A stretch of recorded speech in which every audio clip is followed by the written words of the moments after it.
মাননীয় মন্ত্রী, পার্লামেন্টের রীতি রেওয়াজ আছে যেটা আমরা ভঙ্গ করতে চাই না। কথা বলার অনেক সুযোগ আছে, রাষ্ট্রপতির ভাষণ আছে, বাজেটের ভাষণ আছে।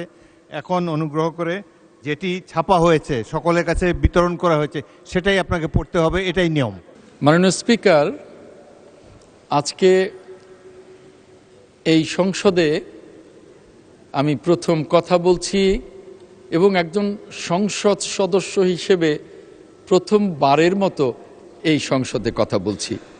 মাননীয় স্পিকার, এই সংসদে আসার আগ্রহ, স্বপ্ন, গণতন্ত্রের স্বপ্ন, দেশপ্রেমের স্বপ্ন যিনি আমাকে দেখিয়েছিলেন, আমার সেই প্রিয় নেতা, মহান মুক্তিযুদ্ধের মহান ঘোষক মাননীয় মন্ত্রী, মাননীয় স্পিকার, আমি অত্যন্ত বিনয়ের সাথে আপনাকে জানাচ্ছি এবং আগের প্রশ্নকর্তা মাননীয় সদস্য শামীম লিঙ্কনকেও জানাচ্ছি, প্রশ্নোত্তর পর্বে যা লেখা আছে সেটি বলবেন, উত্তরেও যা ছাপানো আছে এক্স্যাক্টলি সেটাই আপনি অনুগ্রহ করে পড়বেন।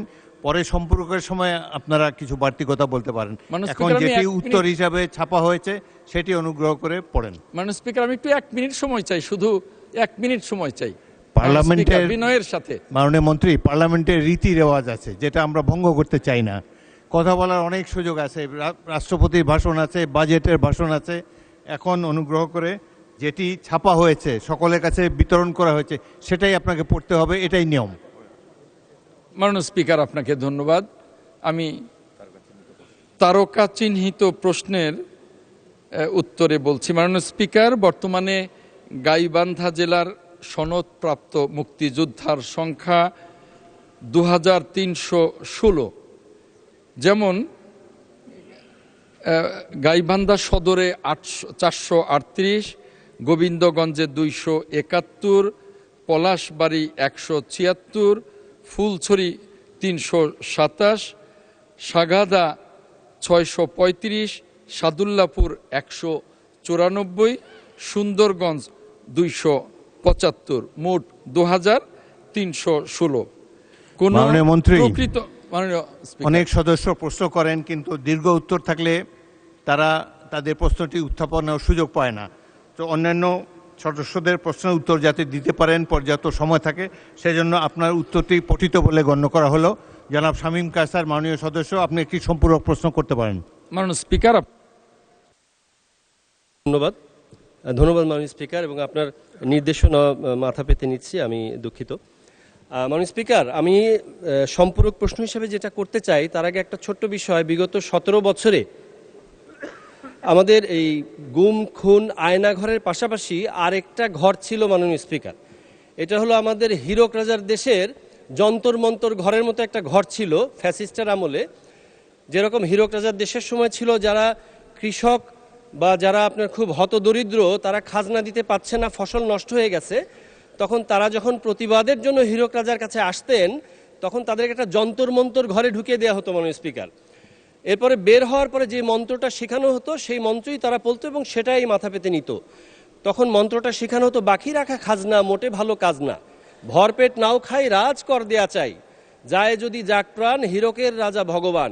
তেমনিভাবে মাননীয় স্পিকার, আমার এলাকা সহ বিভিন্ন এলাকা আমি প্রমাণ সহ দিতে পারবো, এমনও হয়েছে যে আপনার 2009 সাল পর্যন্ত তাকে মুক্তিযোদ্ধা হিসাবে কেউ চিনত না, রাজাকার হিসাবেও চিনত না, কিন্তু 2008 সালের পরবর্তীতে দেখা গেছে যে তাকে রাজাকার বানানোর চেষ্টা করা হয়েছে।